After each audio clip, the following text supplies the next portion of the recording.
The retirement of Congressman Tom Rooney set a whole lot of dominoes into motion, with State Senator Greg Steube now running for the open seat in Congress. The question is, who replaces Steube in the state Senate? Joe Gruters is a man with many titles: state representative, Sarasota County Republican chairman, and he was Donald Trump's Florida co-chair. This is Olivia Babbis's first run for office, but she has an impressive background, including a degree in history and political science.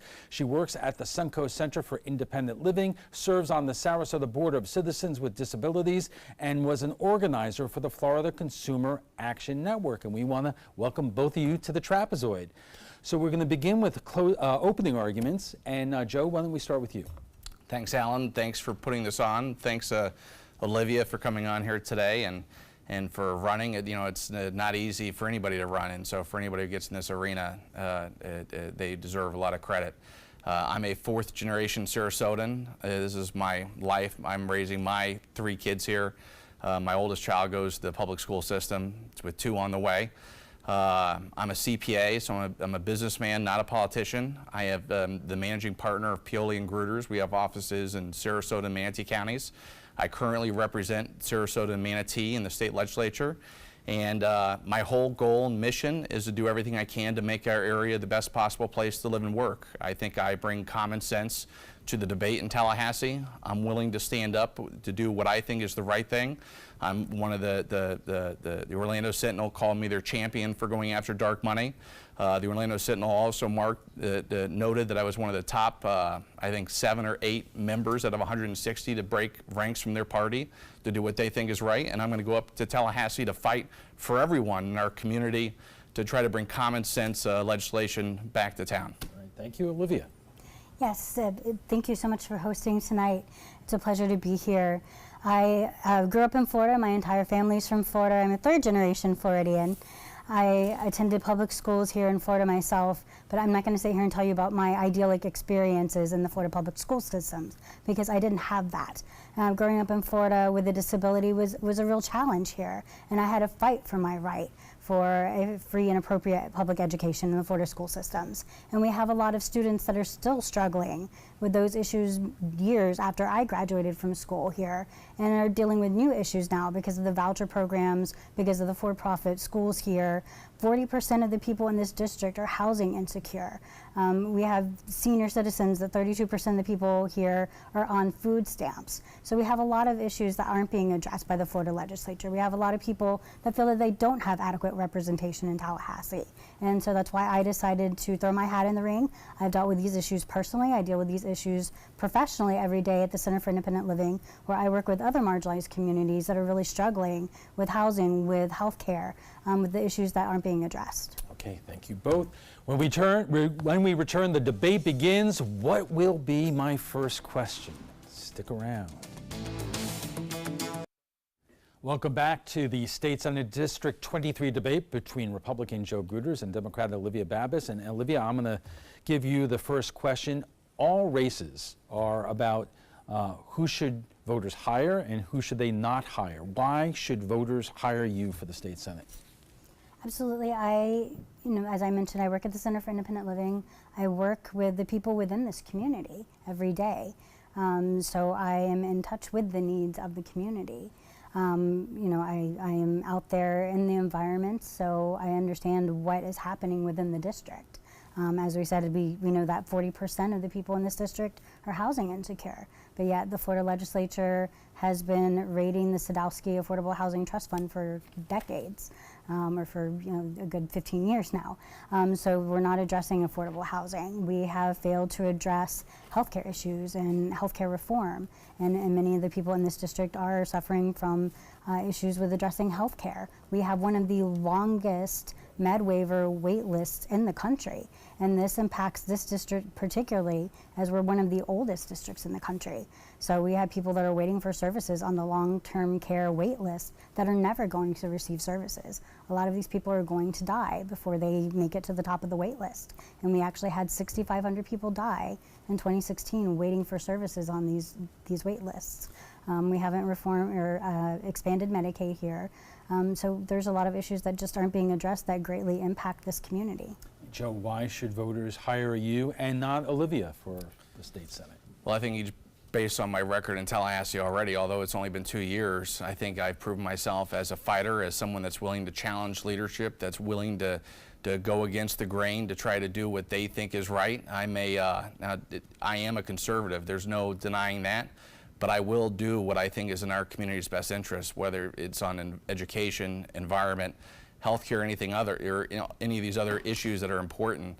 I will do all I can to represent the entire community, and I hopefully will bring up some common sense to the Senate and continue on the leadership of people like Lisa Carlton and Nancy Dieter, who served in this seat previously, and do all I can to fight for our community. Okay. We have to take a quick break. Our debate for State Senate District 23 continues. Welcome back to the State Senate District 23 debate between Republican Joe Gruters and Democrat Olivia Babis. I don't have to tell either one of you that we have been struggling with red tide and green slime from Lake Okeechobee. And I know there are probably a lot of causes, natural and man-made, that are responsible for them. I want to read you both a quote from the Huffington Post and get you both to react to it and try to talk about who is to blame for the severity of red tide right now and what we can do about it. The Huffington Post reports Rick Scott's administration cut back on monitoring the flows of nutrients into the lake. It ignored scientific studies showing that nitrogen and phosphorus levels in the lake were increasing. It gutted the Department of Environmental Protection and the state's water management districts that were charged with enforcing water protection laws, resulting in dramatically fewer enforcement actions. It is even asked that the Environmental Protection Agency for a waiver from federal monitoring entirely. Joe, you are a supporter of the governor. Your reaction to this? Well, I've lived here my entire life. I've never seen red tide as bad as it is right now. It's had a devastating impact on our economy, on our marine life. You know, certainly when you see the thousands and the thousands and thousands of dead fish and manatees and turtles, it just breaks your heart, especially being from here. For me, we all know that red tide is naturally occurring, but you just have to go out to Moat Marine and talk to some of the scientists out there where they say there is a direct correlation between man-made pollution and the intensification of red tide. So what can we do? Well, we could make polluters pay, and some people get upset when I say that, but basically and everybody who lives in Florida is part of the problem. All you got to do is look at an aerial map and see the huge growth on the east coast of Florida. It's like a giant wall that's stopping the spread of the outflow of Lake O and of everything else. But certainly when it comes to the environment overall, my guess is we have to do a better job of A, taking care of the man-made pollution that intensifies this, and also B, making sure that we provide the research dollars on a recurring basis. And I've called for a bipartisan action on that to make sure that the Moat Marine can study the different mitigation impacts where we could hopefully, once the bloom comes, we could naturally take care of it. Olivia, are we all responsible for this, or does government have a role to play either for the positive or for the negative? We definitely all have a role to play.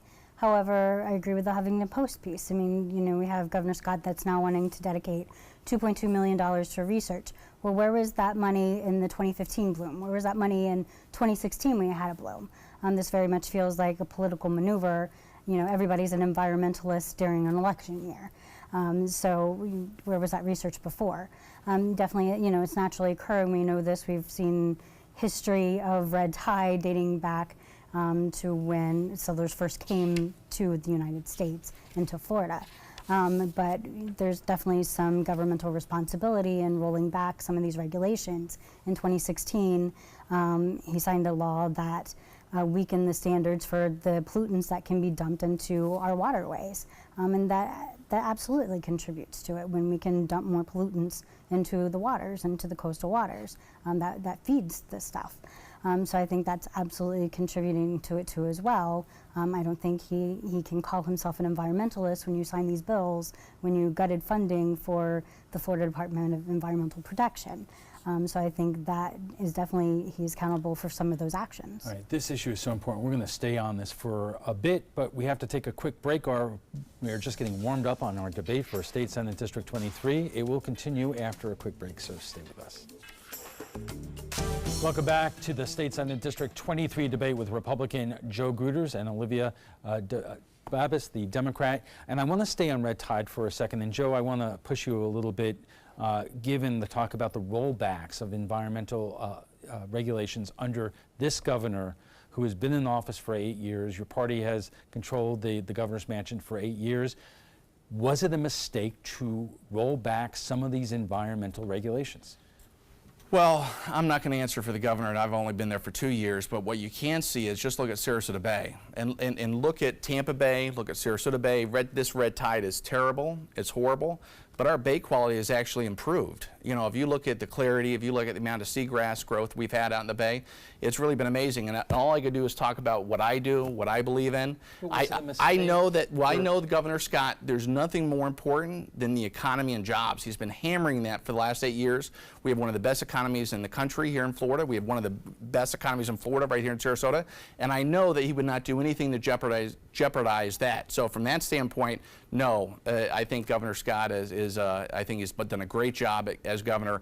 As for me, you know, I'm the only Republican in the entire House over the last 2 years to sponsor 3 different bills. I was a co-sponsor on the bill to ban fracking in Florida. I was a co-sponsor on the resolution to continue the moratorium on the Gulf oil drilling. And I was one of only 2 members in the entire House to ask the DEP to come up with a program to take $20 million a year from the Land Acquisition Trust and to put it towards septic tank replacement. One thing we did here successfully in Sarasota that improved our bay quality was Philippi Creek, Lemon Bay, the Donna Bay Preserve in the basin, celery fields, all these places where we're having this the septic tank replacement has had a significant impact on our environment, and I think we need to do that statewide. If you're within a certain distance, if your septic tank is leaking, we shouldn't be issuing permits, new permits to any septic tank that's near a waterway, but certainly the ones that are old needs to be replacing. I was one of 2 House members. I'm proud to stand behind that bill, and I'm going to continue to push for common sense legislation like that to prevent these environmental disasters from continuing to happen. Olivia, Rick Scott is leaving town, so to speak, but do you think he shares a large blame for the severity of red tide right now? I think he shares some of the blame. I mean, these are issues that have been going on for decades in Florida. So we can't say absolutely he is solely responsible for it, but I think he shares a good amount of the blame. You know, now he's suggesting to try to solve the Lake Okeechobee issue that we now dump the water into the aquifer. So, you know, it's not a big enough problem that we're growing algae and that's being, you know, dumped into the rivers. So now to solve the problem, we want to dump the nutrients into the aquifer and pollute our drinking water.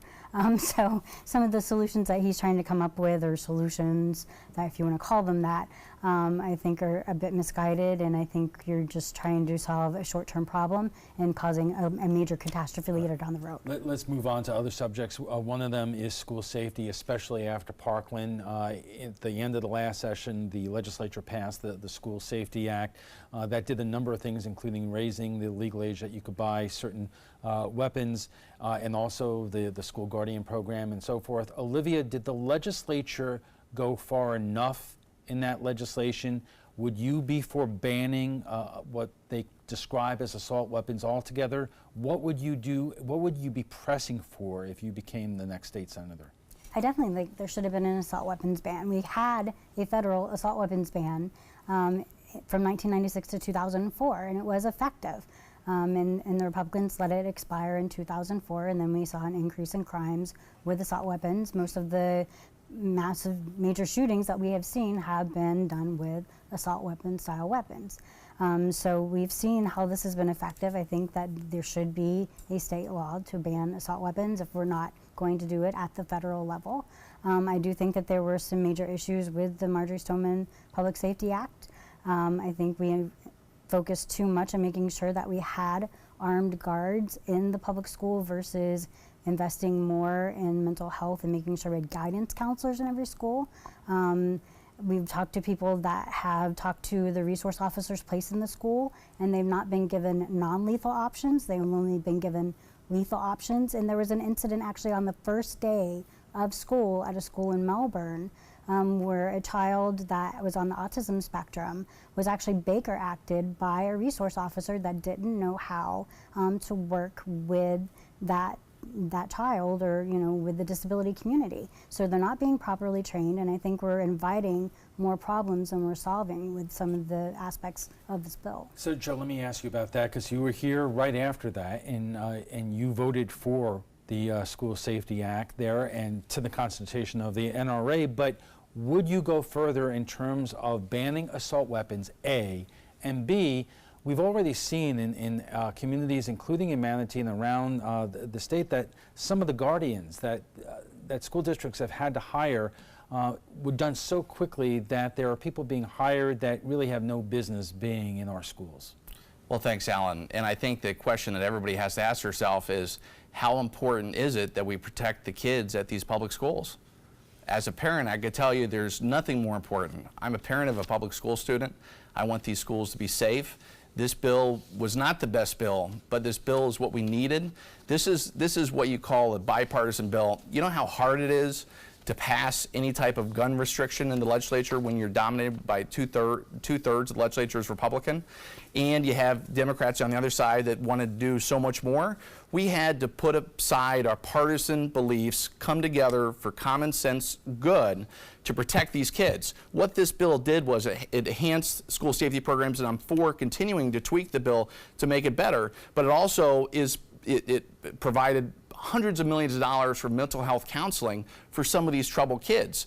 And ultimately it's going to keep guns away from the mentally ill. I think if this bill was in place before Parkland, we would have prevented that tragedy, and hopefully will prevent more tragedies in the future from happening, because we can't do enough to protect our kids. I'm glad I took that vote, and I'm anxious to see these NRA ratings, because my opponent may have a higher rating than me when they come out. All right, let's stay on education. Olivia, the question to you, we've heard this over the last few weeks. A group, Integrity Florida, came out with a report about charter schools. The report showed that 160 charter schools failed between 2012 and 2017, with 35 closing between 2015 and 2016. What's your position on the current law in Florida and how the public schools have to contribute to the budgets of the charter schools? Do you want to see it expanded, or do you want to see it reined in? Absolutely want to see it reined in. We give a dollar per dollar tax credit to businesses to contribute to the voucher school program, and these schools are not accountable at all to the state. They will have principals that don't have degrees. A lot of students with disabilities are coerced onto these scholarship programs, so they're not being providing the services that they should be provided by the public school system. They're coerced onto these programs, told that they'll receive services through the private school system, and they aren't being told that what they're actually doing is signing away their child's right to a free and appropriate public education. And so these private schools don't know how to work with children that are on the autism spectrum. The for-profit charter schools have slightly better management, but still not to the extent that the public schools do. They don't have to meet the same building codes. So it's really not providing school choice for a lot of these kids. We're shortchanging our kids. We're taking $1 billion out of the Florida budget. So it really is just denying education to a lot of our students. Joe, let me give you a chance to respond. We need to make sure that public schools have the resources they need to do the job that they have to do for our kids, and that's to provide the best possible education for every child. As for charter schools, I'm a big believer in local control when it comes to education. I'm proud to send my kid to public school. I think we have an amazing system here. I was proud to support the referendum for the additional tax, which taxes all of us as property owners. I think it's the best investment we can make, because at the end of the day, education is the great equalizer. And for anybody who has a problem with charter schools, I mean, look at what we have here. You have the military academy right down the street from here. Parents love that. The students love it. You have the Suncoast out on Clark. You have a lot of different charter schools. Those charter schools are not approved by Tallahassee. Those charter schools are approved by the local school board members. So if you have if anybody has an issue with charter schools, they should take it there. And in terms of the private schools, the most important thing we could do is provide parents of failing schools the opportunity to send their kids to the best possible school. We have to take a quick break. We'll be back for closing statements by both candidates when we return. Stay with us. Welcome back. Our candidates will now make their closing arguments, and Olivia, we'll start with you. Thank you so much for having us tonight. It was a pleasure being here. Thank you so much, Joe, for participating. I just want to say I think that I understand the consequences that policy decisions in Tallahassee have on the day-to-day lives of the people in our communities, that we're not just up there pushing the red button and the green button. Those decisions have real impacts on people. And I think a lot of our representatives have lost sight of that, that they're up there to represent our communities and not just to go up there to represent the people that are making campaign contributions. And I understand that. I see that every day. And I want to go to Tallahassee to make sure that everyone in the community has a voice in Tallahassee and feels that they have adequate representation. So I hope that I can count on your support and that you'll be voting for me on November 6th. Olivia, thank you. Joe. Thank you, Alan, and thank you to ABC. And Olivia, thank you for coming out today and for keeping it clean so far in the campaign. It's been an interesting campaign, but it's every time you campaign, you meet so many new people out in the community. It's just it makes me feel so honored to be able to represent Sarasota, my community that I grew up in, that I love so much, in the legislature as a House member. And I hope that I can continue on that path and continue to serve everybody. When I go up there, I try to find common sense solutions. I try to do what I think is right. I try to fight for my community in all aspects. I want to go back up to Tallahassee to try to get as many resources as we possibly can for all of our projects, for the recurring funding that we need for Moat Marine over the next 7 years, for the Selby Gardens, for the Sarasota Bayfront, for Circus Sarasota, for all these community groups that continuously come up to Tallahassee and seek support. We need someone that can carry Sarasota's mantle, and I know that Olivia is a great candidate and she'd do a great job, but I hope that all of you consider voting for me, because I think I'll go up to Tallahassee and do everything I can to represent you in the best possible manner, to make our community the best possible place to live and work. Well, we thank you both. We want to thank our guests tonight, Republican Joe Gruters and Democrat Olivia Babis, for joining us.